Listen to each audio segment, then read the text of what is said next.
supported legalized marijuana, and for a number of reasons.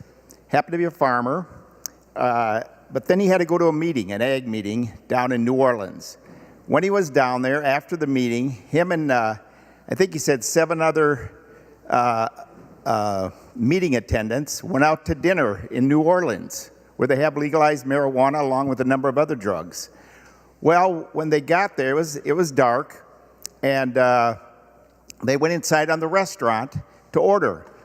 Well, they were sitting around the table, and all of a sudden there was gunfire outside the restaurant. So all 8 of them crawled under the table that they were sitting around. And the waitress comes up and says to them, "What are you hiding under the table for?" And they said, "Well, there's gunfire out there." And they said, "Did you call the police?" And the waitress said, "Oh, don't worry, they're not going to shoot inside the restaurant, and if we call the police, they're not going to come anyway." So they asked the waitress, "Well, why aren't the police going to come?" And they said, "Because if they come at night, they'll get shot at, so they only come during the day." Members, think about that. The waitress told the 8 people from Minnesota that had attended an ag meeting that the gunshots, to not worry about them outside the restaurant because they wouldn't shoot inside the restaurant. And the reason she didn't call the police, because they're not coming anyway, because it was dark. They only come during daylight, and if they come at night, they get shot at. So when they left the restaurant, the taxi driver drove up onto the sidewalk, and they ran out of the restaurant and got in the taxi to take them back to their hotel. The other thing he said is there were literally dozens of people, some of them smoking marijuana, sitting along the sidewalk and even at the entrance of the hotel that they went into. So that experience changed his mind. In fact, he said again to me, he said, I used to support legalizing marijuana. But he said after seeing the results of the crime and the people addicted to marijuana sitting on the street, and he said, and some of the other consequences, I've changed my mind. I don't support it anymore. So members, so much of what we're doing here is the promotion of addiction. And you know, one of the things to remember, members, is that your health is a blessing, okay? From your Creator that gave you life, liberty, and the pursuit of happiness. And when you lose your health, you lose a lot of the opportunities in life. And one of the things that takes your health away, and even your property and your money, is addiction. Now we have, as a society, since the 60s, legalized a lot of addictions, which we start exploiting each other. We used to protect our citizens from that. Now we've legalized it. And this is one more step on the pile in the wrong direction of addiction. And that addiction destroys people's health. It destroys their dental health, their physical health, their mental health. And as Senator Abler shared, its well peer-reviewed science studies show that it can be a total disaster, even death and suicidal thoughts from the promotion of addiction. Again, you lose your ability to say no. You have to have it. And you will do almost anything, criminal and otherwise, in order to get the money to do it. And I could give you a number of examples, even in my district, where this has happened. And where they even, addicted parents even stole from their children in order to subsidize their habit. So members, the road we're going down on in this state, especially, is licentious freedom. That's not the freedom this country was founded on. Licentious freedom is self-indulgent and exploitive freedom. Anything goes, and if I happen to addict you to a product I'm selling, so be it. And that's the problem, members. This is one more direction towards licentious freedom. Remember, we were founded on liberty based on the Judeo-Christian principles, that taught respect and caring for our fellow human being. This bill takes us in the wrong direction, and it especially is bad for our children because we know that this mentality will be going down into the children. And I've seen it a number of times. You say, well, they're doing it already. Well, you know, people steal already. Do we legalize stealing? People do violence against other people. Assault them. Do we legalize assault? No, we send the right message as responsible adults and as government. Members, in addition to what I just talked about as far as health, again, my friend in Colorado, you're having the cartels move in.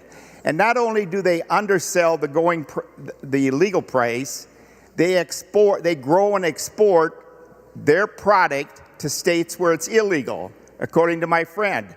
So rather than growing it in a foreign country and bringing it over here, now through legalization, we allow them to grow it and export it to illegal states here in the United States. And they're making millions. Okay, so we're enriching the criminal enterprises at the expense of lawful citizens. So in addition to the homelessness that this will cause, more crime, and of course the more chaos that we promote in our society, then all of a sudden government comes along and wants to restrict our access to guns to defend ourselves as law-abiding citizens. So sometimes, if you look at just the behavior, it seems like we're trying to promote as much chaos through crime in order to justify taking away law-abiding citizens' guns or putting restrictions on them. I'll leave you with this, members, and I certainly hope you will vote for what's best for our society, true liberty and freedom, and not licentious freedom. I'll leave you with the words of John Adams, one of our founding fathers and also president, I think he was the second or third president of the United States. He's the second. Here's what he wrote. He said, "Our Constitution was made only for a moral and religious people. It is wholly inadequate to the government of any other. Morality and virtue are the foundation of our republic and necessary for a free society." Members, you're taking us in a direction of bondage and addiction for our citizens and less freedom and away from the constitutional republic and the liberties that we've enjoyed. Please vote red, or at the least we should send this back to committee to be redone. Thank you, Mr. President and members. Senator Umu Verbatim. Thank you, Mr. President. I just want to start by thanking Senator Port for all the work that she's done on this bill. It has just been a joy to work with her as a co-author, along with Senator Murphy and Senator Putnam and Senator Bolton. And I also want to thank all of the members of this chamber who offered amendments and helped craft this bill, especially folks across the aisle. You've been a part of this, and I hope that will join us in passing this bill today. But I really would boil this down to two things. We know that people have been consuming adult use cannabis in Minnesota, and though people are doing this at the same rates, Black Minnesotans are 5 times more likely to be charged for offenses. This is a racial justice issue, and we have been talking to the folks who've been most impacted by this throughout crafting this legislation. One of the people that comes to mind is Jonathan from Minneapolis, who has talked about what cannabis prohibition has done in his life as a Black American. It has had a profound effect in so many areas since he had his first marijuana conviction very young. It's impacted his ability to get employment and stable housing. It discouraged him from completing college because he knew a lot of employers wouldn't hire a felon in a career that he was pursuing. It was him being incarcerated because of a past marijuana conviction, which also has prohibited him from being around firearms. And the consequences of incarceration are also very traumatizing. But now that cannabis is on the way to becoming legal, having those charges be expunged for him is gonna make the world of difference for people like Jonathan, for communities of color that have been hit the hardest, and it's really a step in the right direction to rebuild the damage that has been done by this prohibition. And people should know that these convictions have a long, lingering effect on people's lives, and this is what this bill is about. It's about righting those past wrongs. That is 100% why I'm a co-author on this bill, and why this is the right thing to do. So we owe this to the people who have been impacted the most by this prohibition. It's our communities of color, it's Black Minnesotans, it's especially Black men. We owe this to them. We can legalize this, we can regulate it, we can expunge, because we have to, and because it's a racial justice issue. I'm so proud to author this legislation. I really hope that you will all join me in voting yes. Senator Uckey.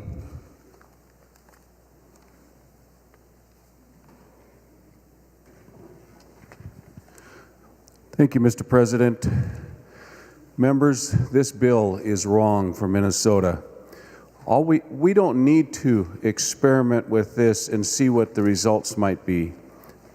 We just need to travel to some of the states that have done this prior to us. I've been in Denver and I've been in Las Vegas in the last year, and I've actually been there to witness this even early on. This is not good. What you see happening on their streets, what happens in their downtowns, it's not a welcoming environment for people to go for a walk, and this is during daylight hours, not even waiting for sundown. There's just nothing good that's going to come forward. I've had the chance to make friends with a couple legislators in Colorado. When they first got into this, they estimated that for every dollar of revenue, maybe 5 or 6 would go out in state additional costs.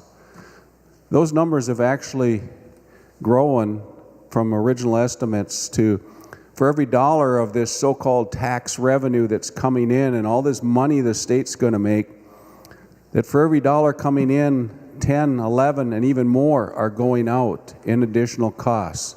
Law enforcement costs increase, mental health, social service increases, crime is up, violent crime is up, and it just goes on. And a few of the numbers that I have found as I've done research with their numbers, and this isn't just taking somebody's opinion and reading a newspaper article. At the time I collected this, and it's been a couple years, it was off state data. The increase in murders and aggravated assaults at that point were up 35% and 25% respectively. Auto accidents were up. Crime was up 5%, and that was by 2016 alone. So it had only been legal for less than 2 years. Serious violent crime up 12.5% already at that time. Drug violations in the K-12 school systems, up 45% at that time. Social services costs, up. And this is a few years back. Those numbers haven't diminished, they've only continued to climb. We can do better than this. We do not need to legalize a gateway drug and create more problems out there. The whole time we're in session, we talk about the growing mental health needs and all the different substance use disorders. You name it, this is just going to compound that and make it worse. So members, please vote no on this. There is no upside, and from what I've found through research and what I see, everything is a downside. It's only going to hurt us. Thank you. Senator Marty. Thank you, Mr. President. I want to thank Senator Port for bringing this bill forward in such a thorough and thoughtful manner, where she's taken, as she told us earlier, how many hours she spent listening and discussing and accepting amendments and making changes to address the concerns that are out there. And that's really important because we all know there are many challenges, and I think there are risks of cannabis use as there are for alcohol, which has killed a lot more people. You don't overdose on cannabis, but alcohol and other drugs, they've been far more deadly, far more harmful. And making it a crime, prohibition as we've done here for so many decades, it just hasn't worked. People are using it. Many for medical purposes, others for recreational purposes. You can like it or not like it, but it's a reality.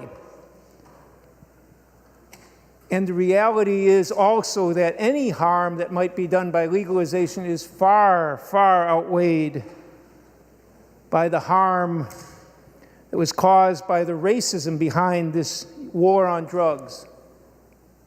I believe Senator May Quaid earlier quoted the top Nixon advisor in the White House in the 1960s, who acknowledged they lied about the drugs and lied about the war on drugs, because that was the way they could get their attacks on people of different race. The shamefulness of that and the harm it's done for so many decades is one of the things I like about this bill. As my seatmate said, it's righting past wrongs. And being able to expunge the records of people whose lives were destroyed. I think we all have heard stories, Senator Port's one at the beginning today, of the woman whose whole life was destroyed because of our prohibition, because of the way we treated this. Her whole life was changed because of this. That alone should give us reason to change this. Whether people are using cannabis for medical purposes, and it's a far safer chemical to use than opioids and other things, whatever their reason for using it, we're in the middle of a fentanyl epidemic now, and the biggest thing I hear from people when they hear somebody has purchased drugs, purchased cannabis, is the risk of dying from fentanyl poisoning. That alone is another good reason for passing this now, and with some urgency, so we can have a regulated market so people can purchase the drug safely. I care very deeply about drug addiction, alcohol and tobacco and cannabis and other drugs. Alcohol is clearly the most dangerous of them, but a lot of other harmful drugs are out there. We got to treat these things not as crimes, but we got to treat them as health issues. And the way you start getting a handle on it is making them to be, in this case, a legal product that's well regulated. And I would not have wanted to, I wouldn't envy in any way Senator Port for having to go through all those discussions for so many months, listening to people and trying to weave the way through to make a well-regulated system here, which she's working on. I'm honored to be able to support this bill today.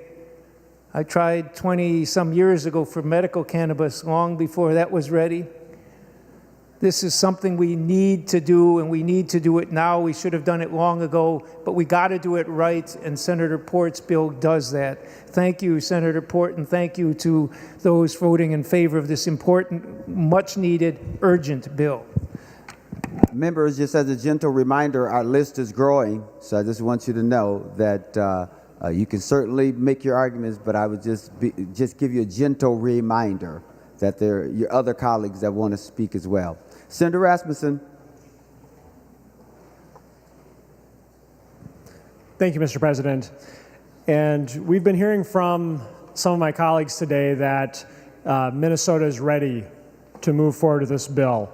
But this bill, Mr. President, members, is not ready to be passed off the floor of the Senate today. As was highlighted by some of my colleagues' amendments, we don't yet know the cost that this will have on local government. We don't yet know the secondary impacts that this will have on substance use disorder and other impacts and costs that it might have to the state. And another issue that I wanted to point out for the body is that this bill, in fact, encourages criminality. If someone were to go out and commit a drug crime tomorrow and become arrested for that drug crime, they will get bonus points under the application language in this system. That's something we talked about in committee, and it hasn't yet been fixed in the bill before the body today. So I want to talk about what a yes vote on this bill means today. It means that you're okay not knowing if there are sufficient funds in this bill to cover the cost to local government. It means that you're okay not knowing what the cost that this will have on substance use disorder here in the state of Minnesota, and if we have enough resources committed to it. And it means that you're okay with having language in a bill that encourages and rewards criminal behavior here in the state of Minnesota. I also want to talk about something briefly because so much of the testimony that we heard in support of this bill was talking about shortcomings with our medical cannabis program. I think there are many members in this body, myself included, who would be happy to work on reforms to the medical cannabis program to meet the needs of individuals who have a medical reason for using cannabis under the guidance of a healthcare provider.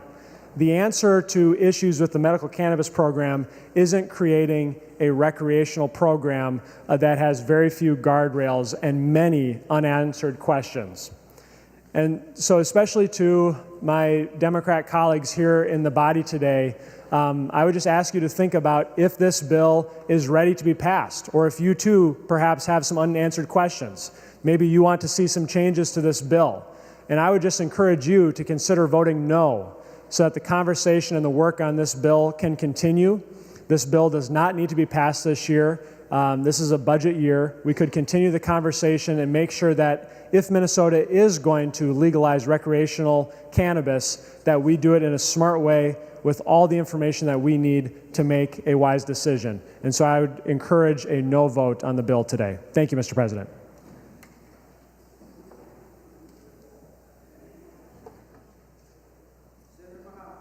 Senator Mohammed. Thank you, Mr. President. First, I want to take a moment and thank Senator Port for putting together a really good and a comprehensive bill. She's dedicated time and effort and worked with so many stakeholders to get this bill here. For a lot of people in this body, both sides of the aisle, this bill is about the fact that we could make a lot of money. It's good for our market. It's good for us to do this. But for some of us, it's about righting the wrongs that have been done to Minnesotans. And today we're taking a step, the right step forward, to right some of our past. This bill is about equity. It's about freedom. It's about justice. Members, for those of you who I've had conversations with who have said, I would consider voting for this bill, but just this part needs to be changed. And or those of you who have argued that this bill has not been vetted enough, we have not taken enough time to get it done. The people who are serving time, who have been serving time for decades, because we have locked them up for reasons that are not right. They don't have time. They should be welcomed back in our society. And so I want to urge you, even if you have questions and you know that this is the right thing to do, I want to urge you to take the vote and continue working with Senator Port to get this done. Members, it's time that we legalize this, we regulate it, and we expunge people's records. Senator Duckworth. Thank you, Mr. President. I appreciate it. I, too, acknowledge that Senator Port has done a lot of work as it relates to this bill, soliciting feedback, taking good faith questions. We may have had a Commerce Committee that lasted a little while as we tried to digest this bill and figure out what it meant and ways in which we can improve it.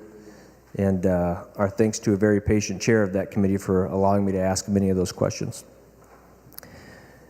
And I don't discount your arguments entirely. I think Senator Marty and Senator Mohammed, Senator Amu-Verbaeten make some compelling arguments.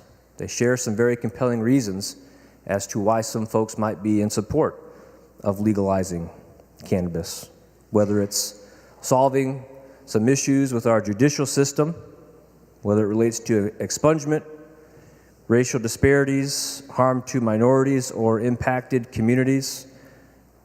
I think there is a bipartisan willingness to have those conversations and look at ways in which we can make the changes that many of us and many Minnesotans would agree are probably overdue. Things that maybe we didn't even realize were occurring over however many years, and a willingness to right some of those wrongs. But I think we can do some of that work without completely going so far as what this bill does. And I say that coming from the perspective of, well, I guess I'm a fairly private person, but I'll share a little bit of my life story with you today. I'm actually legally adopted. My father, my biological father, is Hispanic, and he spent many years in prison for drug-related charges. So I know what it's like to be a little kid, get a letter from a loved one who's in prison because of drug-related charges. And he wasn't my only relative that spent some time in jail or prison because of that. And so I respect your arguments.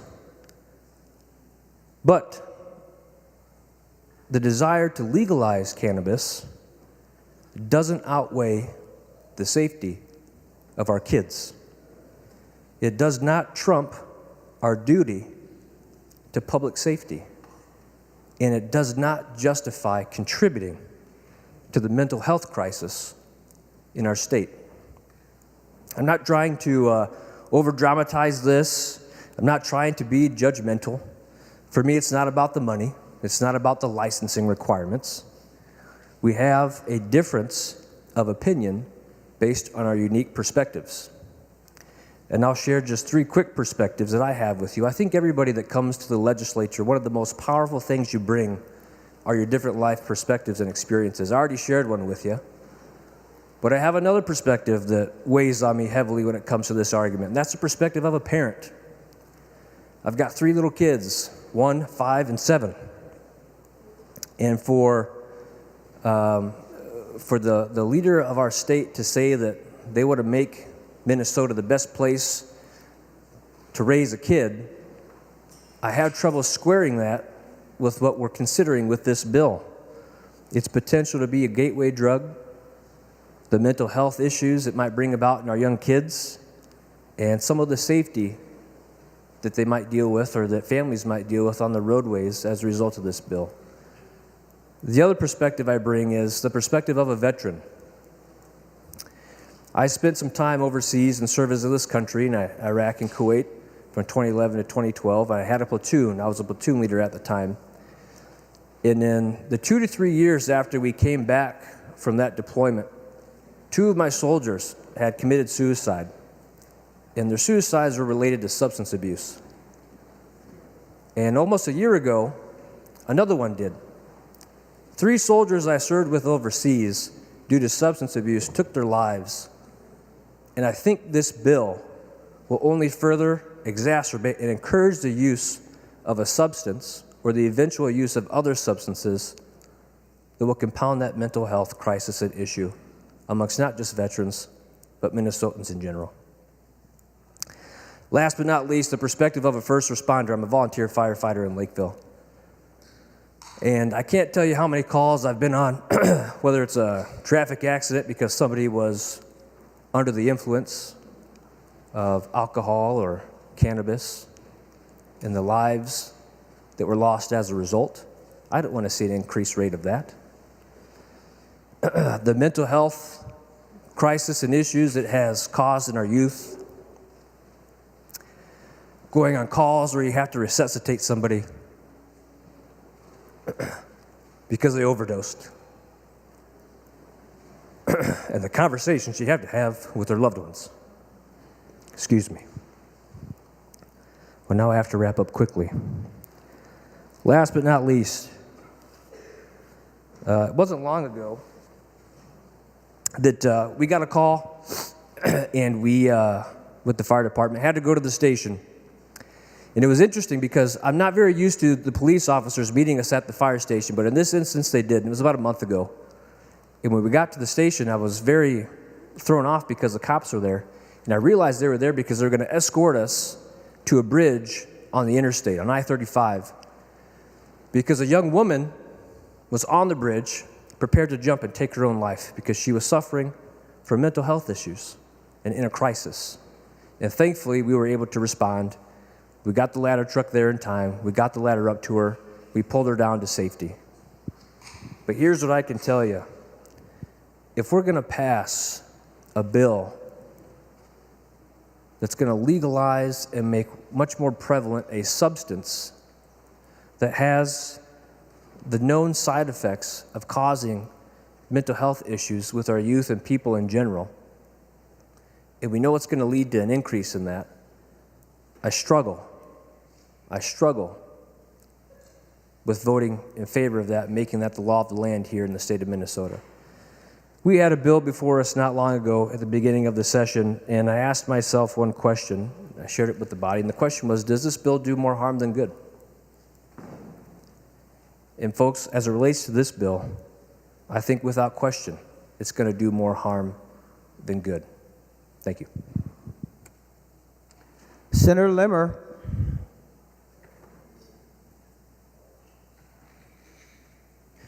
Thank you, Mr. President. Well, I can appreciate all the hard work that's gone into this amendment or this bill, but despite 15 committee hearings, this bill is so wrong for Minnesota. A few short years ago, we had a marijuana hearing in the Judiciary Committee in the Minnesota Senate. We had testifiers from different parts of the country talk about their experience when their state legalized recreational marijuana. The state of Colorado recognized that once it passed, traffic accidents were on the rise. For some, marijuana is recognized as a gateway drug, which leads people down a path of more illicit drugs, and eventually causing the death of very many people. Today's marijuana has a THC factor, I've been told by a number of different people, anywhere from 300 to 500% more THC than that was created in the 1970s. It also is recognized that the work ethic declines in these states, and if you have an employer that's looking for good, responsible workers, once this passes, they may have an even more difficult time finding someone with a strong work ethic. There's also the suspicion that marriage dissolution and divorce continued to rise once recreational marijuana, was passed and allowed in these states. And the discussion about how much money we can raise in taxes was also asked. For every $1 raised in taxes on recreational marijuana, it went anywhere from $8 to $10 in expenses to cover the social service costs that state had to pay out in new fees, recognizing the effect of marijuana and the growing illicit trade. Statutes that legalize recreational marijuana in those states is on record of attracting more illicit drug traffic in those states, especially with marijuana. The cartels use the legal standing of recreational marijuana to hide their wares, their products in that same traffic flow. And can you imagine what the effect is going to be on our newly created medical marijuana industry that we just created in the state of Minnesota just a few short years ago? This bill will utterly destroy that pure well-governed, well-regulated product. Why would anyone want to go to a pharmaceutical-grade marijuana when they can go find it somewhere else in their neighborhood? A tremendous industry will be literally destroyed in the passage of this bill. Well, there's a lot of discussion about substance disorders as well.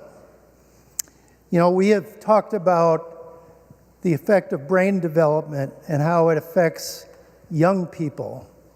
We've heard the discussion from even a number of both Democrat and Republicans on this floor of how we have to be careful when we impose criminal sentences on those who may not have the mental maturity to understand what they have done and what they've done to others. That applies in this case too, with a 21-year factor rather than something a little older. Young people, the longer they are on the effect of marijuana, are at a greater risk for long-time adverse impacts. More and more studies are concluding these negative impacts, more mental health problems. The Journal of Pediatrics has warned us about that. The Minnesota Department of Health has found significant increase in cannabis poisoning. In this case, there's no potency requirements or limits in this bill. That should be a major concern for every mom and dad in the state of Minnesota, let alone the adult users. The Minnesota Medical Association, the Minnesota Psychiatric Association, the Minnesota Society of Child and Adolescent Psychiatry all are supportive of raising the age limit to 25 and putting a cap on the potency of marijuana, a potency limit that's not recognized in this bill. We also have the issue of local control. Cities under this bill cannot regulate the number of licenses. The cities cannot revoke a license like they can alcohol. Cities cannot charge a license fee equal to a liquor license, also a mood-changing drug. The Minnesota League of Cities, Minnesota Association of Counties are opposed until adequate local control protections are in place. For those of you who think local control is an important factor in governing, this doesn't have it. Public safety, we've heard it more and more from law enforcement. They have a difficulty measuring impairment if someone is driving under this influence on the roads in Minnesota. That'll be a difficult challenge in order to use our enforcement policies to bring about responsible use of this product. There was an amendment to provide more money for drug recognition experts as this bill was developed. It's not nearly enough, folks. It is just not nearly enough. We are going to be opening a door that's going to be very difficult to close. And it's going to be very difficult to put the genie back in the bottle once this occurs. I'm very concerned about the boom expected in the illegal market. The LA Times, when they conducted this bill, quoted the immense scale of illegal cultivation fed a glut that crashed wholesale prices last year, jeopardizing those in the licensed market. Small-scale legal farmers unable to sell their crop have pushed toward financial ruin. Minnesota, I believe, is going to face that same factor. California failed to address the reality that decriminalizing a vast and highly profitable illegal industry would open the door to a global pool of organized criminals and opportunities. This bill also features the Cheech and Chong standard for personal home possession limits. says it can have, any person can have 8 plants at home. Now, I've seen some of the videos of DEA raids. Some of these plants are 8 and 10 feet tall. You can have 8 of them. You can have a privacy fence made of these products in your backyard. 2 ounces, just 2 ounces is equivalent to 3 joints. And you can possess up to, what is it, a 1.5 pounds? 1.5 pounds you can hold. Well, 1 pound equals 454 grams. 1.5 pounds equals 681 grams. Well, the bottom line is 1 pound equals 2,043 joints. That's the home possession limit that we are allowing in the homes of Minnesota. I'm really quite amazed. This is so wrong for Minnesota. And one final point, the effective date for legalization in some of these factors is August 1st of this year. The House chief author revealed in the testimony in the House that it will take the regulators that are expected to govern this new policy anywhere from 18 to 24 months to be up and running. That means there will be 18 months minimum of a wild market with no regulation. No regulation. I am very concerned about what we may do in the next few minutes in this Senate chamber. Thank you, Mr. President. Senator Murphy.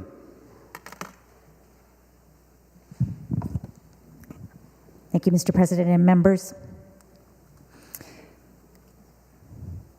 I will be voting yes for this policy today, a policy long time coming from my perspective, and a policy that, for me, contains my own evolution, my own thinking from my youth to today.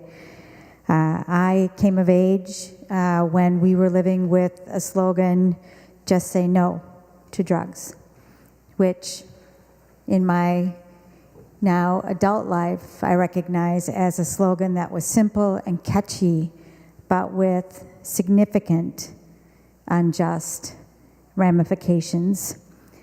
It was also a time when we came up with the policy in the United States of 3 strikes and you're out, which wasn't just a slogan, but instead a policy that had and has horrific impacts and results, that there are people still paying with their lives from that policy that was about crime and about drugs and punished in disparative ways people of color.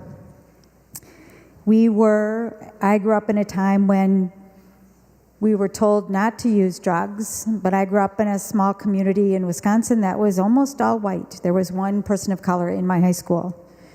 And people freely used cannabis without fear. They used it without fear of any ramifications. Same thing happened when I went to college. Same sort of place. Mostly white people, freely using cannabis without any fear of any sort of trouble. Not something that I used, but it was used a lot around me. And that is not the experience for people of color. It's still not the experience for people of color, which is why I think this policy is so important. I think I said earlier, people use cannabis. They do, all over the state of Minnesota. This is not something new, but what we are doing is changing by legalizing it and regulating it and expunging it, getting rid of the disparate consequences for people of color. When I was newly elected, I got to watch, more watch than do, Senator Dibble and then Representative Carly Moline bring the idea of medical cannabis to life here in the state of Minnesota. And what I learned through that process, though considered an illegal substance, that it is helping so many people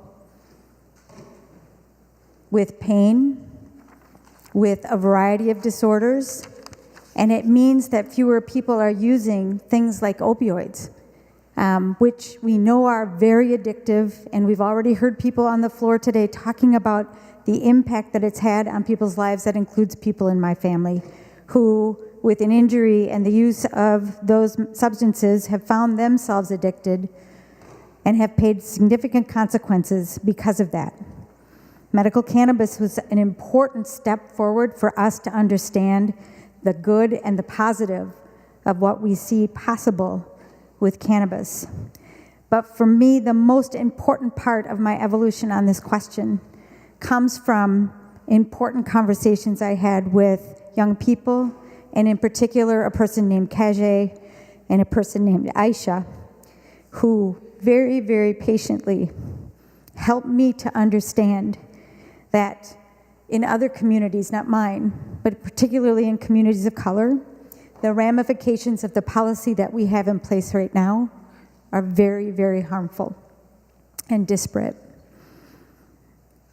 And that's not right. It's just not right. And I understand that there are people that disagree and some who are saying that we need to keep working on this, and I think there are probably people in this chamber who would never, ever vote for this. But prohibition and punishment that punishes some in ways that are much more harsh than others, cannot be the policy of the state of Minnesota. And treating substance use with incarceration cannot be the policy of Minnesota. But it is, and we can change that. And we can make Minnesota a more just place if we legalize and we regulate so the substance is safer, and we expunge those records, which is what we're doing today, and that makes Minnesota more just, and that's why I'm voting yes. Thank you, Mr. President. Senator Pratt. Thank you, Mr. President. Members, this is a bill I've wrestled with. On one hand, I believe adults should be able to make adult choices. And as has been said on the floor, we know Minnesotans are using cannabis across the state in various products today, whether they're smoking it or whether it's in edibles. Most of us in this chamber grew up when the attitude towards weed changed dramatically. I recall we debated Sunday liquor sales for almost 80 years. We debated medical cannabis for several sessions, as Senator Marty discussed. But I also understand that this bill has several flaws. Senator Hochschild's amendment that was passed reinforced that cities won't be able to fully limit the number of retail locations in their jurisdiction. Today, cities can limit or prohibit tobacco stores, vape stores, liquor stores. But adult use cannabis is so important, the state must preempt and must set a minimum number of licenses that they have to make available. Cities are required to have a minimum number of licenses, members. For cities like Shakopee and Prior Lake in my district, they must have at least 2 licenses. So what does that mean? That means Prior Lake must make available a license, 1 license for every 13,000 residents. Shakopee, 1 license for almost every 20,000 residents. But I also look at like a Bloomington. Bloomington, as a city of the second class, about 90,000 people will have to make 6 licenses available. But if they were to become a city of the first class, they only have to have 5 licenses available. Grand Marais must make 1 license available, 1 for every 1,500 or 1,600 residents. While Minneapolis and St. Paul is 1 for every about 20,000. But what's more disturbing to me, and what should be disturbing to most of us who started our political careers at local government, is that we are preempting what local governments must do despite what the residents want. The state will subsidize the industry with advertising, while advertising for other legal products is restricted or banned. We have $6 million a year of taxpayer money going to help people establish various locations across the state, start businesses, and train employees. We have lots of programs for workforce development and to help disadvantaged communities start businesses. So why is the state giving special incentives for cannabis businesses? We're not giving $6 million a year to start daycares or senior care or grocery stores. Why are we subsidizing this particular industry? When working Minnesotans are injured in a car accident or at work, say using heavy machinery, we don't know if the person's high at the time of the incident. And members, as we've discussed, as some of the amendments that came through before tried to recognize, as cities and counties have told us, there are unidentified expenses, unfunded consequences that we've attempted to make changes to today, but it's just a guess. There's a request for a local impact study to empirically identify the responsibilities our local communities will have to take on and the impact of on property taxes. And that study isn't back yet. In Finance Committee, we've guessed. Senator Marty thinks the expense is going to go down. Cities that I've worked with tell me that we've underestimated the expenses. Fact of the matter is we don't know until we get that local impact note. And yet, there's this reckless urgency to pass this bill. Even today, we spent $18 million on the floor without knowing how these new expenditures will impact the bottom line. We have roughly $100 million left on the bottom line. We spent a fifth of that here today. It's almost as if the proponents of this bill don't want the people of Minnesota to know the real costs. We've talked about the criminal aspects. We could expunge the sentences of people convicted from low-level crimes without rushing into the rest of this bill. I've heard in committee, this bill has been around for a long time and now is the time to pass it. It doesn't matter how long a bill's been around. It doesn't age like fine wine. And we shouldn't pass a bill before the issues have been addressed and until we have all of the information. Mr. President, I make a motion that this bill be referred back to Finance, and I request a roll call vote. Senator Pratt has made a motion to re-refer the bill to Finance. That is the motion before the body. Any discussion on that motion? Mr. President, I impose a call of the Senate for the duration of the motion. The Senate is under call.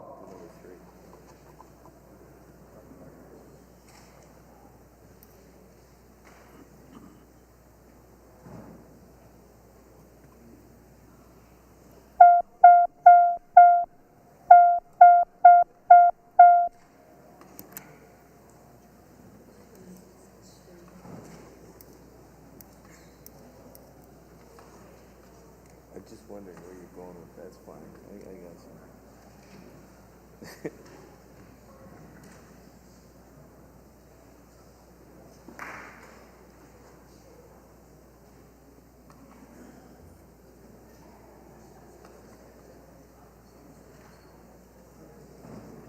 Senator Port, for what reason, for what purpose do you rise, Senator Port? Oh, okay. No talking yet. Okay. The only person that can talk is the person who's getting ready to do something related to the motion. Senator Pratt. Thank you, Mr. President. Mr. President, I move further proceedings under the roll call be dispensed with and the Sergeant at Arms be instructed to bring in the absent members. Any further discussion? On that motion, all say aye. All opposed say no. The motion prevails. Senator Pratt? Mr. Chair, or Mr. To President. the motion. We're on the motion to reconsider. Thank you, Mr. President. I think I've made my argument that we have I'm taken sorry, on it. re-refer, not reconsider. I meant to Yes. say re-refer. I understood what you meant, Mr. President. Mr. President, I think I've addressed it that we've spent additional money in this bill today without understanding what the impact of the bottom line is, and it should go back to Finance so that Finance, one, has all of the costs, and two, so the Finance Committee can wait for the local impact note to assure that we understand all the costs. That's the role of the Finance Committee, and it should be adhered to. Senator Port. Thank you, Mr. President. Members, I ask for a no vote on this referral. This bill has been thoroughly vetted in 15 committee stops, including one in Finance where we added the appropriations. Also, Mr. President, can I ask for a roll call? Roll call requested, roll call granted. Members, this bill has been thoroughly vetted, has gone through the process, and while I believe those of us in this chamber are ready to move forward with the vote, Minnesotans are ready for us to move forward. They have made it clear that they are ready for this bill. Though this bill has not been heard in this chamber previously, it has existed around this legislature for 6 years. And we should vote on this bill today. I ask for a no vote to re-refer to Finance. Senator Pratt. Thank you, Mr. President. Well, Mr. President, this bill had 15 committee stops, and yet we were making significant amendments even here yet today, which shows the bill is not ready to be passed. We added almost $20 million in new spending today. It should go back to the Finance Committee members. I encourage a yes vote. Senator Pratt moved that House File number 100 be re-referred to the Committee on Finance. A roll call has been requested and a roll call granted. The Secretary will take the roll.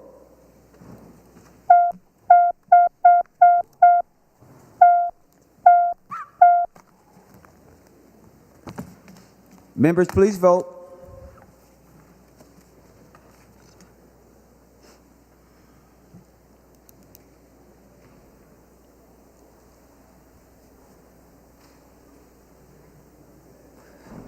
Senator Morrison, for those voting under Rule 40.7. Thank you, Mr. President. Senator Dietzig votes no. Senator Dietzig votes no. Senator Bolden votes no. Senator Bolden votes no. Senator Mitchell votes no. Senator Mitchell votes no. Senator Seeberger votes no. Senator Seeberger votes no. Senator Wickland votes no. Senator Wickland votes no. Senator Hauschild votes no. Senator Hauschild votes no. And Mr. President, Senator Frentz votes no. And Senator Frentz votes no.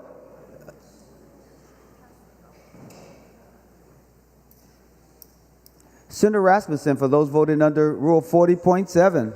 Thank you, Mr. President. Senator Abler votes aye. Senator Abler votes aye. Senator Barr votes aye. Senator Barr votes aye. Senator Coleman votes aye. Senator Coleman votes aye. Senator Draheim votes aye. Senator Draheim votes aye. Senator Drazkowski votes aye. Senator Drazkowski votes aye. Senator Gruenhagen votes aye. Senator Gruenhagen votes aye. Senator Housley votes aye. Senator Housley votes aye. Senator Howe votes aye. Senator Howe votes aye. Senator Lang votes aye. Senator Lang votes aye. Senator Liskey votes aye. Senator Liskey votes aye. Senator Miller votes aye. Senator Miller votes aye. Senator Weber votes aye. Senator Weber votes aye. And thank you, Mr. President. Senator Westrom votes aye. And Senator Westrom votes aye. All senators having voted who desires to vote, the Secretary will close the roll. There being 33 ayes and 34 nays, the motion to re-refer does not prevail. Senator Dames. Well, thank you, Mr. President and members. Senator Marty had talked about how much time has been spent getting all the players together, talking to all the different folks that wanted to talk about this, and I fully agree that Senator Port has put an awful lot of time into this bill, and I'm sure that Senator Port has talked to an awful lot of the different people about getting this bill put together. One thing that kind of surprised me is that when we just had the motion to re-refer, that Senator Port stated this has been through 15 committees and thoroughly vetted, and so it was ready for real time. And that really concerns me and really bothers me because when this bill was heard in Commerce, one of the things I brought up was a lot of the issues that law enforcement is going to have in order to handle this bill if this bill is passed before those things are taken care of. I've been receiving several emails in the last week from various law enforcement groups in my district, and I just wanted to go over one of them that was sent to me here just within the last few days from the sheriff of one of our local counties. And they're really quite concerned about this bill being passed, and the reason they are is because, like they state, there are no roadside tests to test the impairment of drivers. And they feel that's a real concern, and I can certainly understand that. Another concern they have is the time and the dollars that it's going to cost to train their law enforcement on the drug recognition, to be drug recognition experts. They're also very concerned because several of the states that have already legalized marijuana are finding that after the legalization and the legislation was passed, that traffic accidents and traffic fatalities have gone up. They're also concerned about young children and what types of forms of marijuana they may find inside their residences. And they're very concerned about the lack of local control in this bill. There's a lot of other things that they cited and they're concerned about, but as the sheriff stated, he really feels that we have to have a thorough evaluation and get a lot of these issues corrected before we move legislation on. And I really think that, and I really agree with them, and I really think that that is an issue that we need to be looking at before this bill gets its final approval. Another thing that was quite surprising to me today, within a matter of minutes, we added $20 million to the bottom line to spend on the legalization of marijuana. It surprises me and it disappoints me. And the reason I say it surprises me and disappoints me is I remember less than a week ago, I had an amendment that would bring more money into the nursing homes. That amendment was debated for almost an hour, and that amendment was voted down.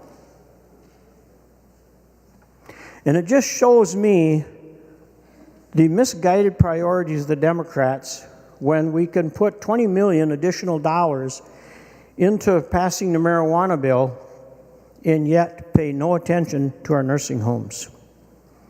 Another thing I seem to see going on this session, and it seems to be more and more prevalent, and that is the philosophy by the Democrats that you can't fight crime by punishing the criminals. And I do not agree with that. I think you fight crime by punishing criminals. So with that said, members, I'm going to encourage a red vote, and let's make sure we got this bill ready for big time before we put it out there. This is going to be a major cost to society. We have some important questions that are not being answered, and it's obvious that we're not looking for the answers, because the stuff with the law enforcement was brought up when this bill first came to one of its first committee stops in Commerce. And as we heard today, the bill has been thoroughly vetted, been in front of 15 committees, and it's all set to go. So if it's all set to go, it tells me that we're really not concerned about law enforcement and about how this is going to be taken care of. So members, please vote red. Senator Nelson. Thank you, Mr. President and members. Well, we've had a long debate and discussion on legalizing recreational marijuana today. There's a few facts that I think, salient facts, that must be recorded in the record. And I heard from a number of constituents who thought we should legalize recreational adult use marijuana. and I read their emails carefully. But there was not a salient point in those emails. Some talked about the value of marijuana for medical conditions. Well, folks, that's already legal in our state. In fact, as has been said, we have spent millions of state dollars to stand up that medical marijuana industry, which could be in peril with the passage of now the recreational marijuana industry. In addition, some of those emails talked about, well, we will bring in tax money for the state of Minnesota. Well, you need to look no further than, well, our budget to know we have a $19 billion surplus, but most importantly, look to what other states what has happened to other states who have legalized adult use recreational marijuana. Look to Colorado. For example, the costs associated with recreational marijuana have exceeded the taxes they bring in, not just double, 3 times, 4 to 1. The costs have far exceeded any tax revenue for legalized adult recreational marijuana.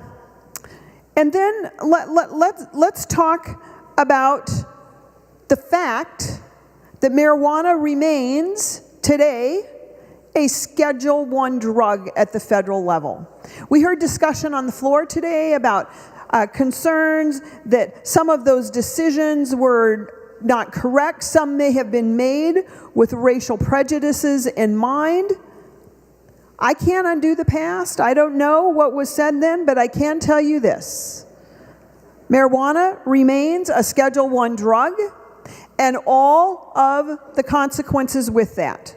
One of those means that if this bill passes today, if the governor signs adult use recreational marijuana, it will be an all-cash business.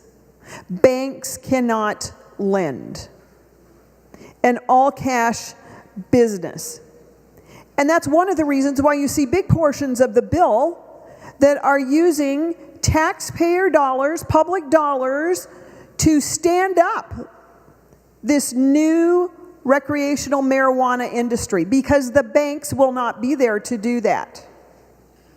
I do not think it is at all proper for state taxpayer dollars to be used to prop up an addiction for profit industry.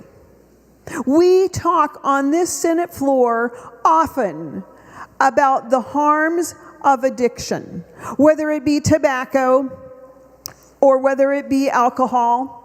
And we talk often on this Senate floor about the concerns of the uptick and the increase in mental health concerns and substance use disorders, and particularly how those have increased post-COVID lockdowns.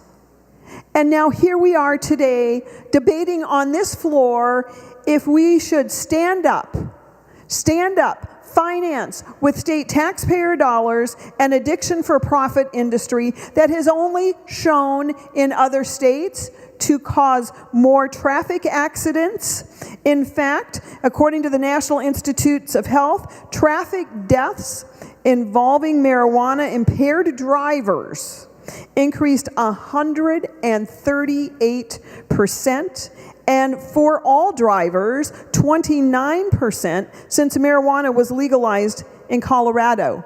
And as you have heard, one of the problems that we have heard over and over and over from our public safety officials is there is no test to determine impairment, folks, to determine impairment for cannabis.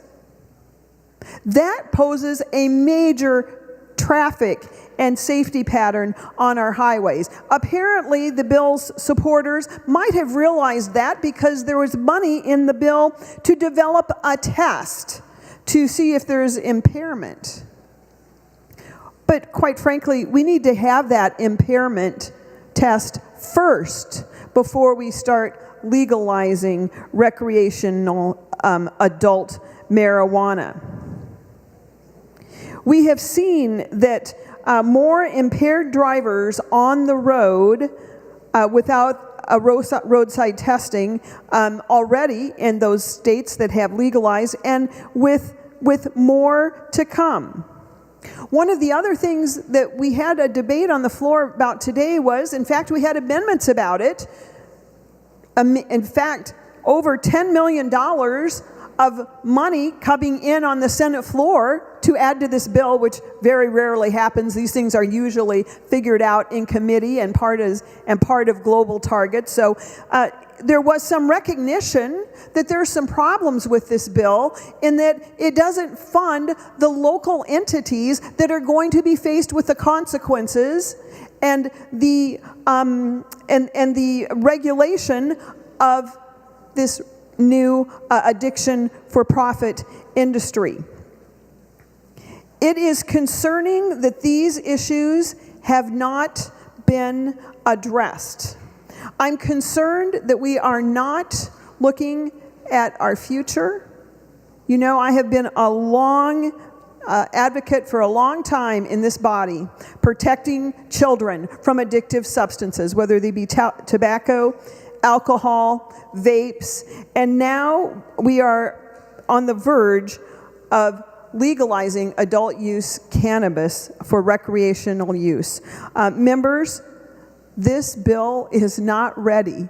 It might be at another time, but there are way too many questions now about public safety, about local control, the lack thereof, and then also about our youth, health, and just a couple of the health statistics that were not mentioned today.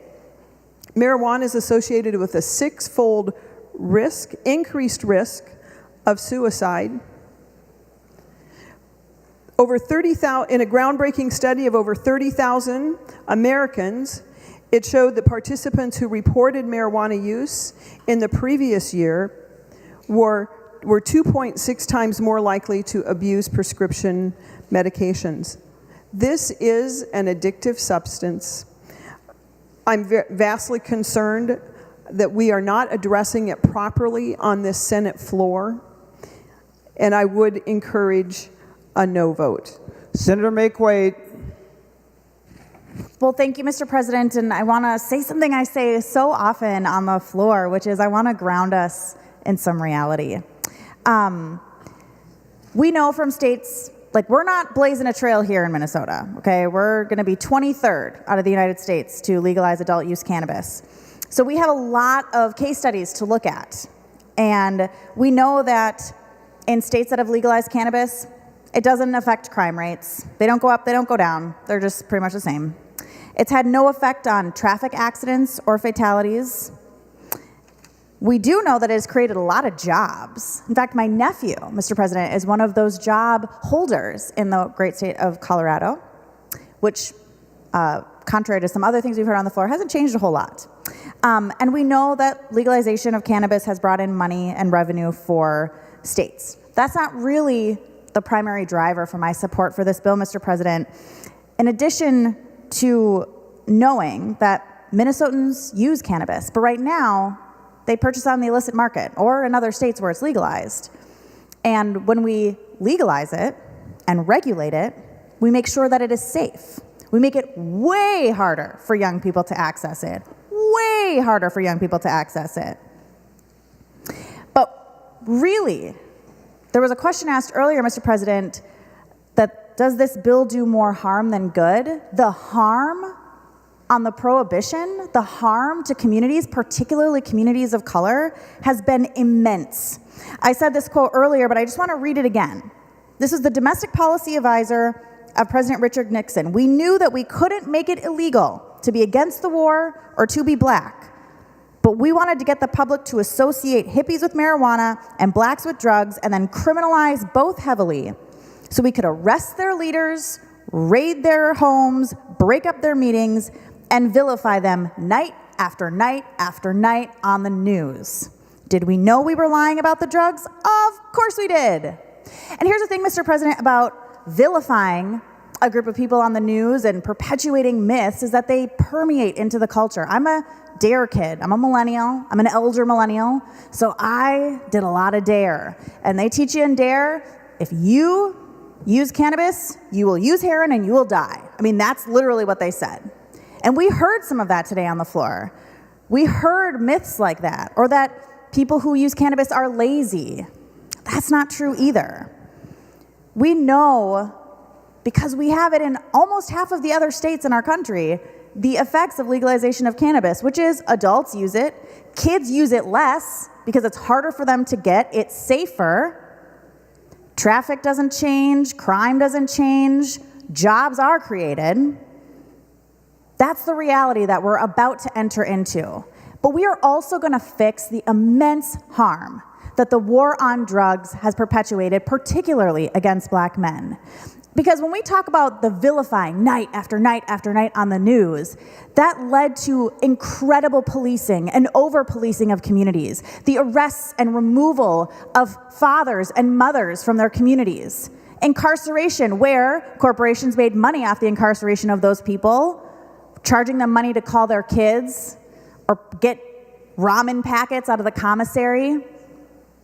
Big money in criminalizing black people there.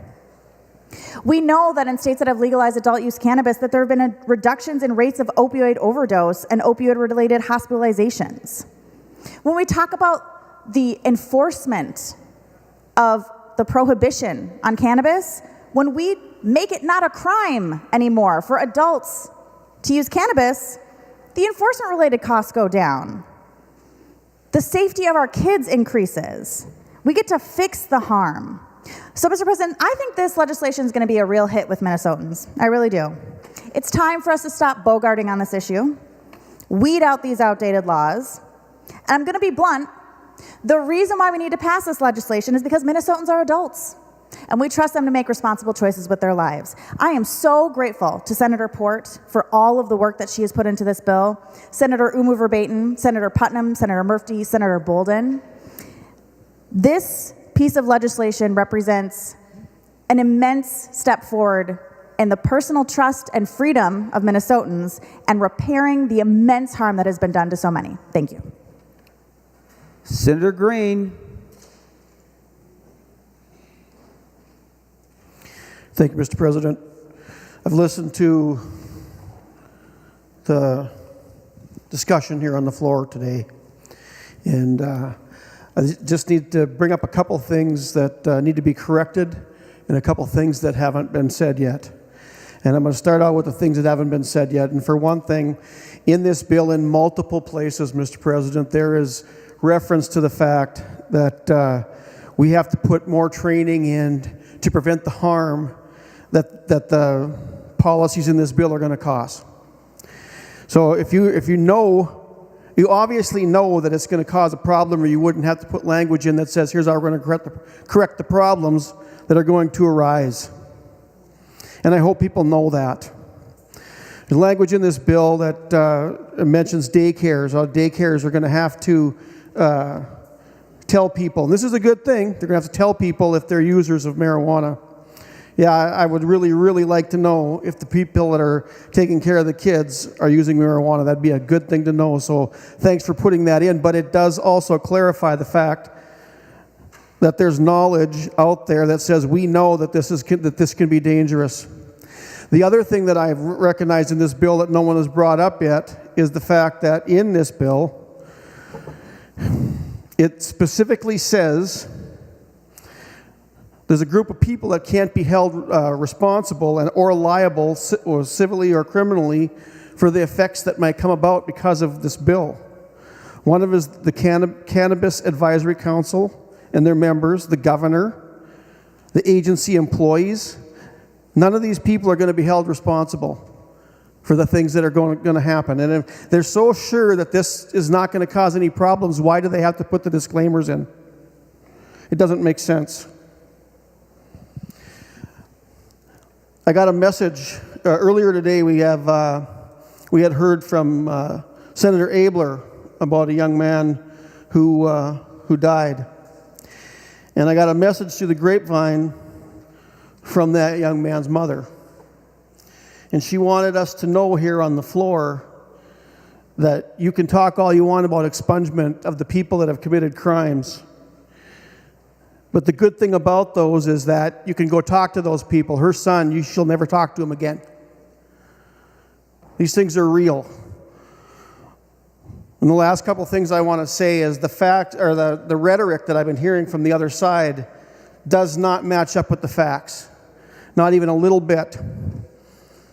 And one thing I want to dispute that I've heard over here again and again, and I hope the minority communities are listening to this. The references being made in this bill make it sound like if you can't have cannabis, somehow or another you're being discriminated against. That is just nonsense.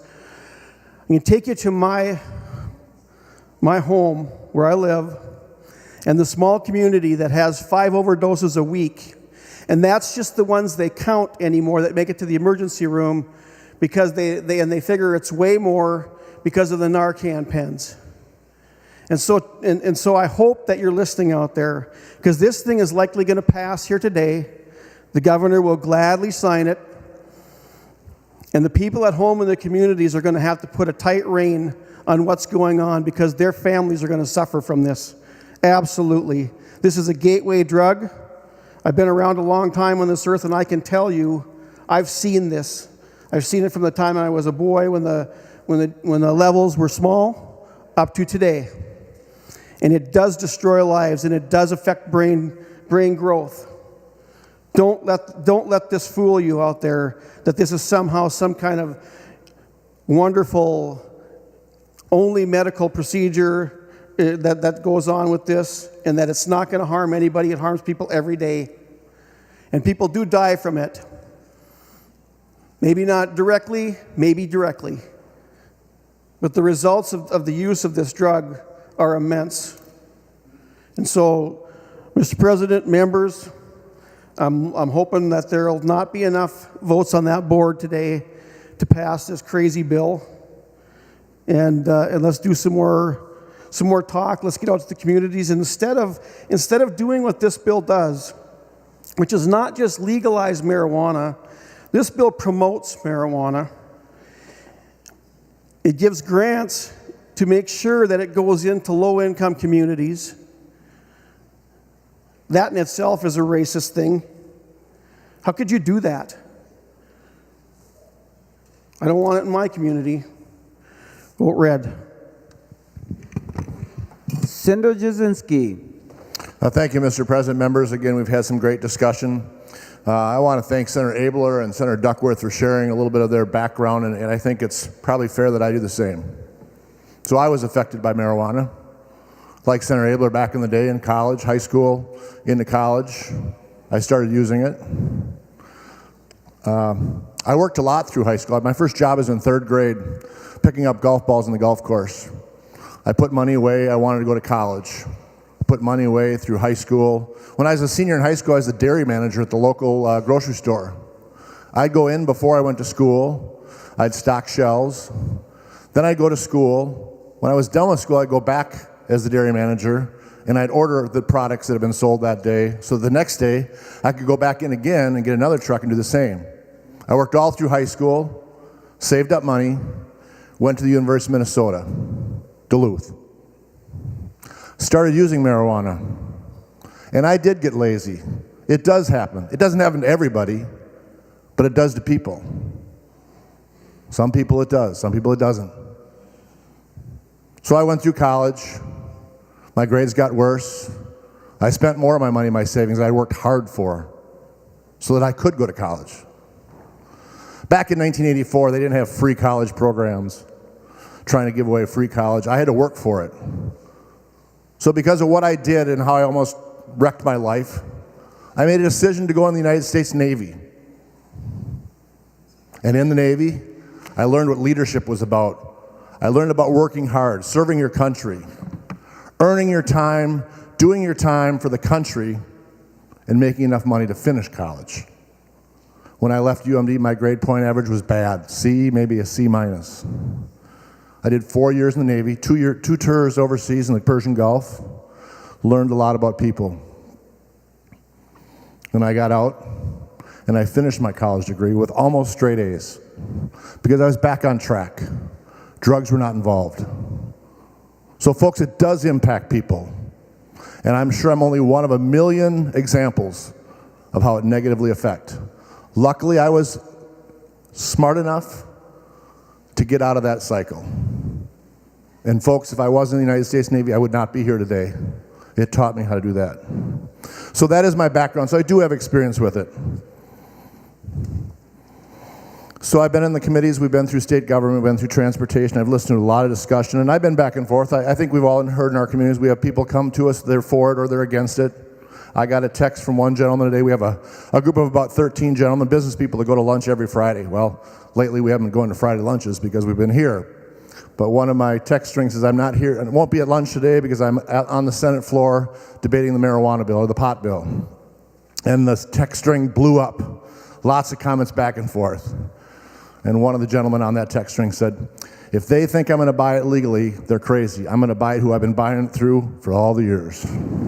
So if you folks think this is going to make the other suppliers go away, you're wrong, and I've said that earlier. So let's get back to the point. So you know my history, you know I've been involved with it, and I have people on both sides. But we have to do what's right for Minnesota here. So I've listened through our committees. I have some points I want to talk about. First point, do you think, members, this is going to improve the public safety in Minnesota?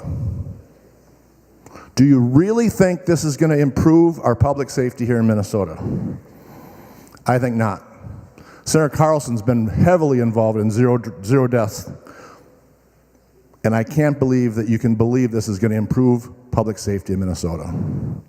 I can't believe that you can. Second, testing. We've heard time and time again, there's no roadside tests. And I'll get personal again, because you all know about it. It's been every newspaper in the state. I got pulled over a couple years for alcohol-related offense. I tested a .09. So folks, I was one beer over. One beer too many. And I've always been very careful about it. There's a weight scale and how many drinks you can have per hour and what your weight is, and you can go through that. You can kind of see where you're at. So I was a .09, one beer over. What happens with testing with marijuana? How are they going to know what that percentage is? They don't have the test for it yet. And yet the effective date of this bill is going to go into effect before we have that? It amazes me. Think of the issues that's going to bring up in court. Were you legal or were you illegal? Well, the police officer, thought you probably weren't. It's going to make it difficult. Just one more of the issues. Training our local law enforcement officials, the cost. There's no estimate in this bill what it's going to put on our local law enforcement agencies for training, for all those things. I brought it up at one committee and talked about police dogs, the issue there, and the press took off and thought that was real funny about that was the big issue. That's not one of the big issues. It's an A issue, but it's not the big issue. A lot of drug dogs across the state that they've spent dollars on training, things like that now will go by the wayside. Again, the fiscal note. We don't know what this is going to do to our local entities. I talked to Sheriff Jesse Thomas, the Rice County Sheriff, and it scares him to the amount of money that's going to cost that one local law enforcement agency to spend on training and all the types of things involved with what this bill will do. Next, let's talk about the social and the economic costs to our kids. This will make it more acceptable for our children to use. No doubt. And I don't think there's one person here that can disagree with that. It's going to make it more accessible, more acceptable, because it's legal. We deter away from things that are illegal. At least that's the way I was raised. And if you make it legal, it's going to be more accessible to our kids. I've talked to Superintendent Jeff Elstad from Otana, superintendent there. It's a huge issue already in our schools. The vape pens, the things like that, they're hiding, that they're using in school. It's only going to get worse. It is only going to get worse. Mass transit ridership. Again, we've been doing studies, COVID, pre-COVID, after COVID, what's happening on our transit. Folks, people from my district don't do it often, but when they do come up here, if they ride the transit, they're not going to want to be around that if there's legalized smoking of marijuana in those rail cars. Next, I've been in the legislature for 7 years. The biggest thing I hear across the state, mental health crisis. Mental health, we go on bonding tours, we hear about mental health facilities. No matter what you talk about, mental health crisis. By passing this, it's not going to help our mental health crisis in Minnesota.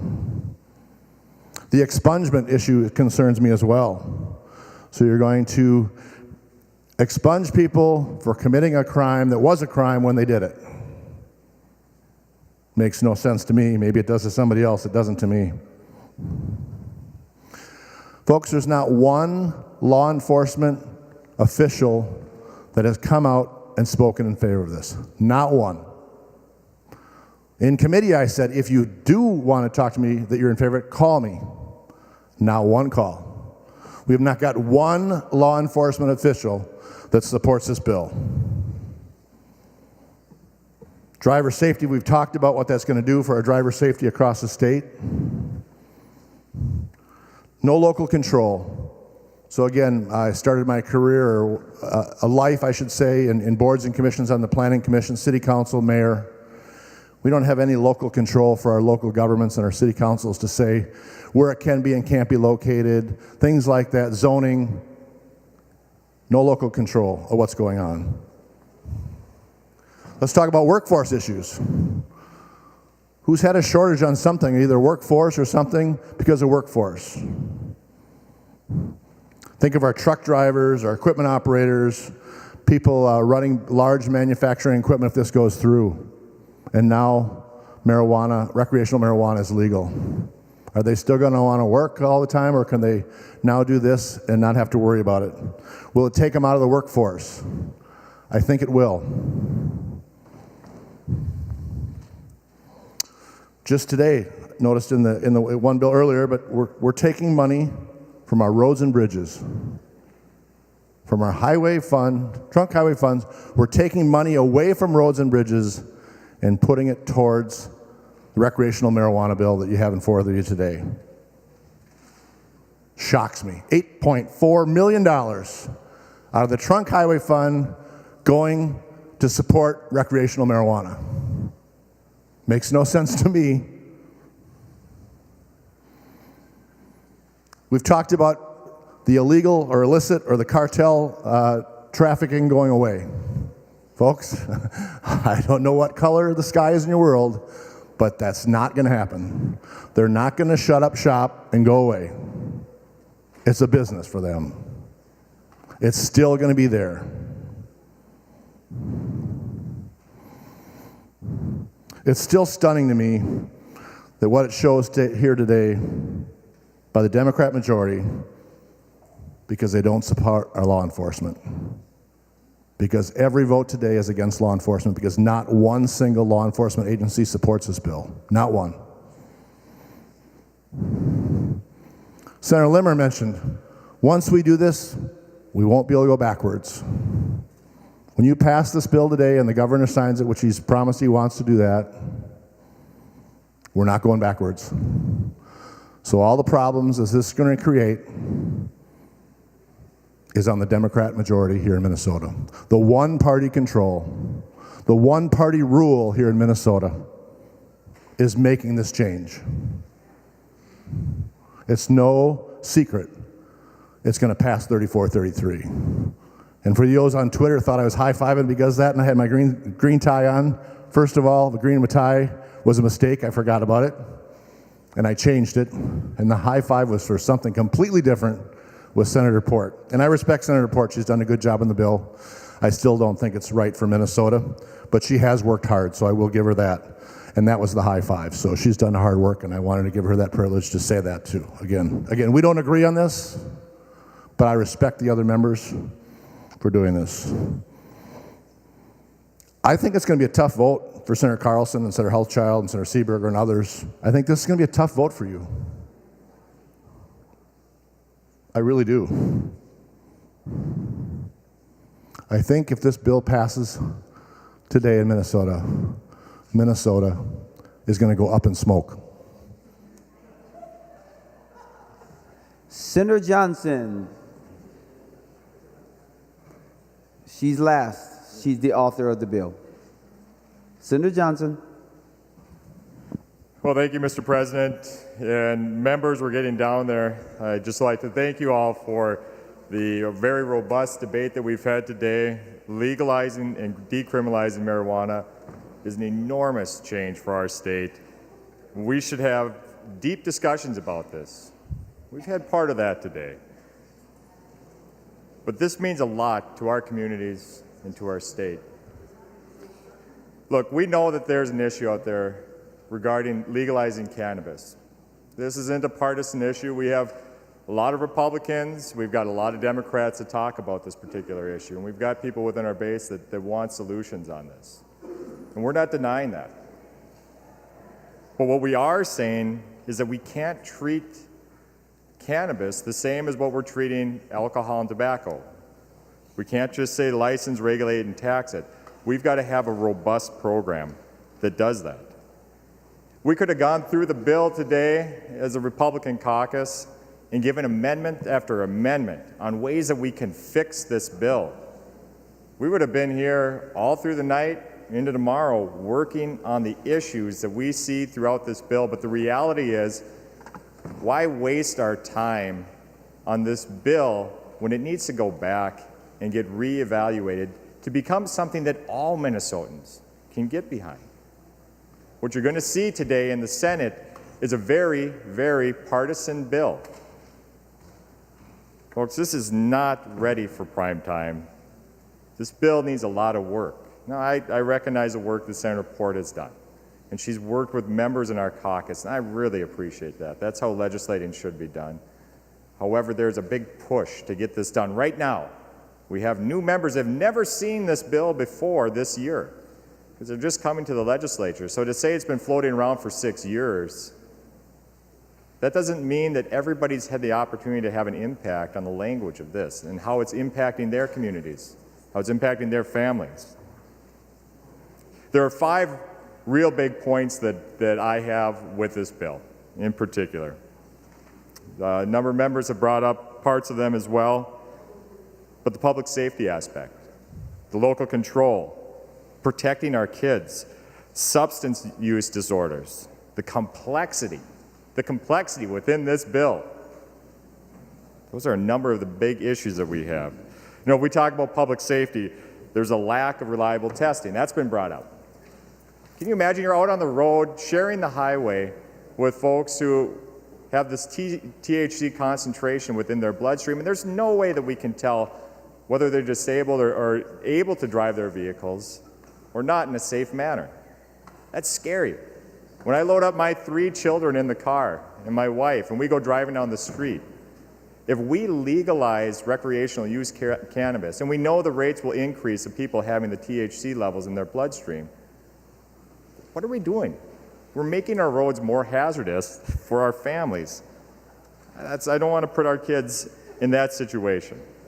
This can't be just fixed with another simple amendment. This is something that we have to work on from the substance of this bill, work on the structure of it. It's not a simple amendment. What about local control? Can you imagine? I live in East Grand Forks. North Dakota folks coming over from Grand Forks and the surrounding area, coming into East Grand Forks, one of the first things they're going to be seeing, of course, are probably billboards and shops as this stuff springs up. Isn't that a great way to beautify our communities? To really advertise to those surrounding states that, hey, we're open for business. That's going to be our reputation as a state. I mean, we've done a lot of things this session that have given us a reputation. This just adds on to the pile of what Minnesota is.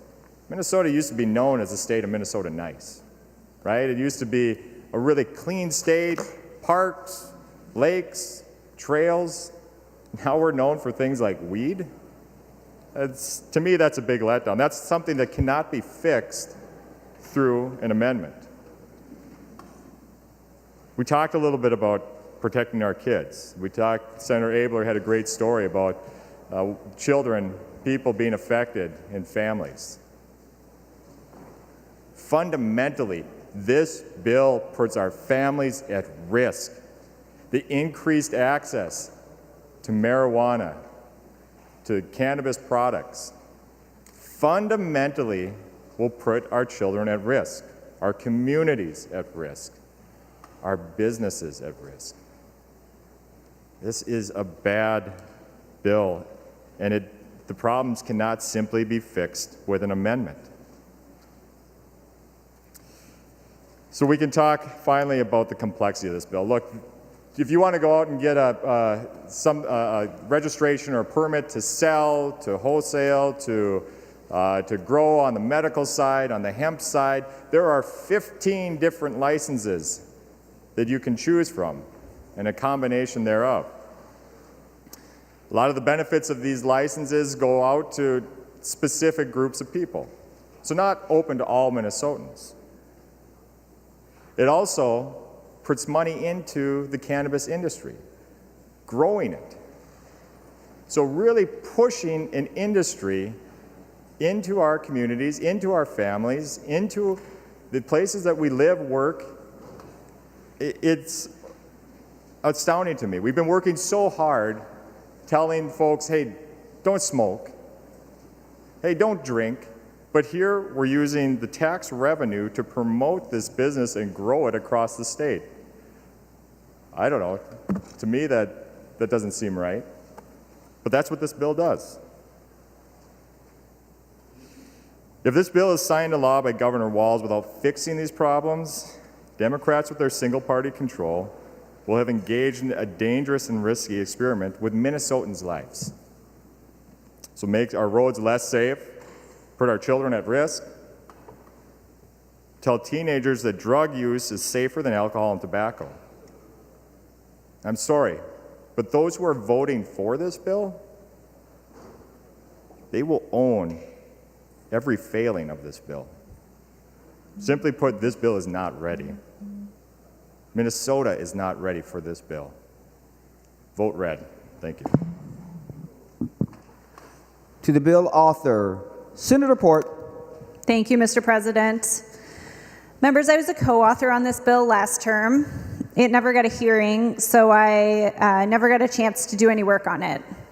Senator Melissa Lopez Franson carried it and handed off her incredible collection of resources when she retired. I raised my hand for this bill this year when I realized there wasn't an author because it fits squarely in my kind of politics. I believe strongly, to my core, that our politics should be centered on the people, and that our deepest responsibility as a state, as the hand of government, is to protect our residents. With the prohibition of cannabis, with the war on drugs, we have not achieved any of the goals, but instead have done immeasurable harm to our people, disproportionately to people of color.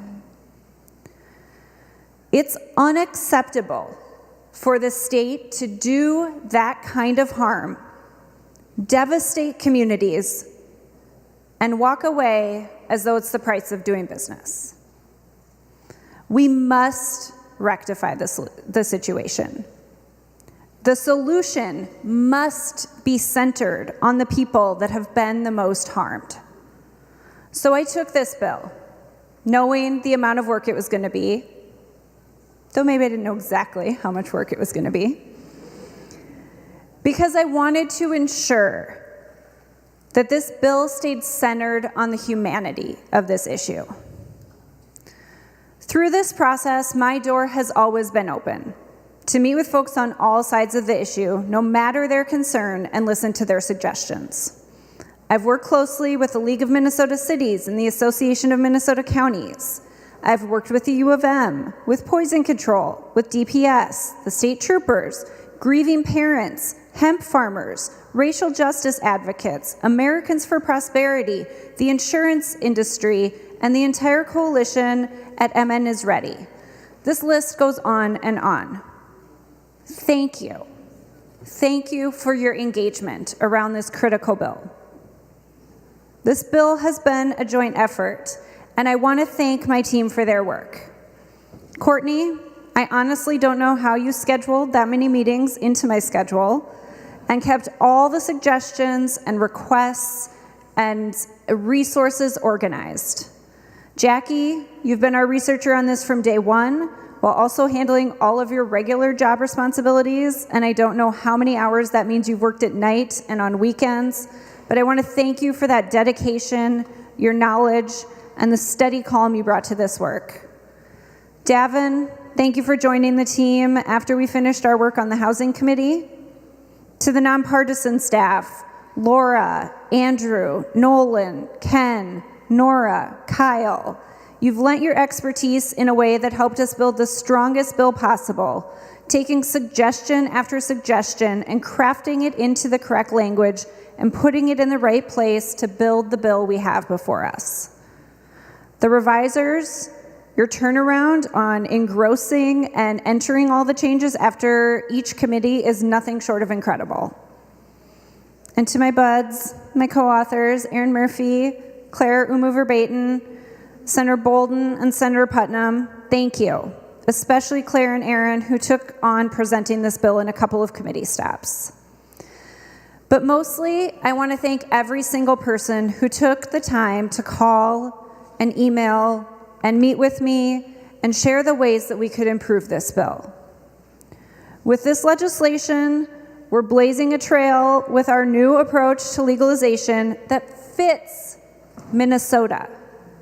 And I think we'll see other states follow suit. This bill reflects the needs of our state, the input of voices across Minnesota, and centers the humanity of those who have been most harmed by past policies. Members, please join me. Vote green. Members, let me make one announcement before the secretary takes the role on final passage of this bill. I make this announcement right before we vote on any big bill. I want to remind the gallery, as well as the folks upstairs, that it is inappropriate to cheer or yell immediately after a vote. We still have some matters that we need to discuss, and so that is just a gentle reminder, because I know how sometimes our exuberance takes over us at times. So that's a gentle reminder. Senator Pappas. Thank you, Mr. President. And just for purposes of the audience, if you would give us the permission that once we adjourn the Senate, then people would be available to cheer. That authorization given after we adjourn. Not leading up to adjournment. And in the meantime, you can go like this. No, don't do that neither. Quietly, just quietly. Thank you. Don't do that. Okay. The secretary would take the final roll on House File 100 for final passage.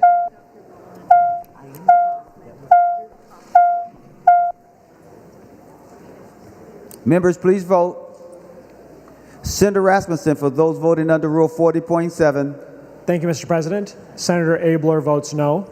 Senator Abler votes no. Senator Barr votes no. Senator Barr votes no. Senator Coleman votes no. Senator Coleman votes no. Senator Draheim votes no. Senator Draheim votes no. Senator Drazkowski votes no. Senator Drazkowski votes no. Senator Gruenhagen votes no. Senator Gruenhagen votes no. Senator Housley votes no. Senator Housley votes no. Senator Howe votes no. Senator Howe votes no. Senator Lang votes no. Senator Lang votes no. Senator Liskey votes no. Senator Liskey votes no. Senator Miller votes no. Senator Miller votes no. Senator Weber votes no. Senator Weber votes no. And thank you, Mr. President. Senator Westrom votes no. And Senator Westrom votes no. Senator Morrison, for those voting under Rule 40.7. Thank you, Mr. President. Senator Bolden votes aye. Senator Bolden votes aye. Senator Dietzig votes aye. Senator Dietzig votes aye. Senator Mitchell votes aye. Senator Mitchell votes aye. Senator Pah votes aye. Senator Pah votes aye. Senator Seeberger votes aye. Senator Seeberger votes aye. Senator Wicklund votes aye. Senator Wicklund votes aye. And Mr. President, Senator Kunish votes aye. And Senator Kunish votes aye. All senators having voted who desires to vote, the secretary will close the roll. There being 33 ayes and 33 no. Sorry, wait. 34 ayes and 33 noes. The bill is passed and its title agreed to. See, I told you it would be someone who wouldn't listen. Members, there's a privileged report at the desk. Senator Morrison. Mr. President, is there a privileged report at the desk? There is a privileged report at the desk. The secretary will read the report. Senator Dietzick from the Subcommittee on Conference Committees recommends that the following senators be, and they are hereby appointed as the Conference Committee on House File Number 2887. Senators Dibble, Morrison, Carlson, McEwen, and Jasinski. House File Number 2292. Senators Kunish. Members. We are still in session. House File Number 2292, Senators Kunish, Wickland, and Duckworth. Senator Dietzick moves the foregoing appointments be approved. To that motion, all in favor say aye. Aye. All those opposed say no. The motion prevails. Members, we will now proceed to the 13th order of business, announcements of Senate interest. Without objection, the following senators will be excused from today's session. Drazkowski, 10 to 12:25 p.m. and 12:30 to 3 o'clock p.m. Any additional announcements of Senate interest? Seeing none, Senator Morrison. Thank you, Mr. President. I move that the Senate do now adjourn until Monday, May 1st at 2 p.m. On that motion, any discussion? Seeing none, all in favor say aye. Aye. All opposed say no. The motion prevails. The Senate is now adjourned.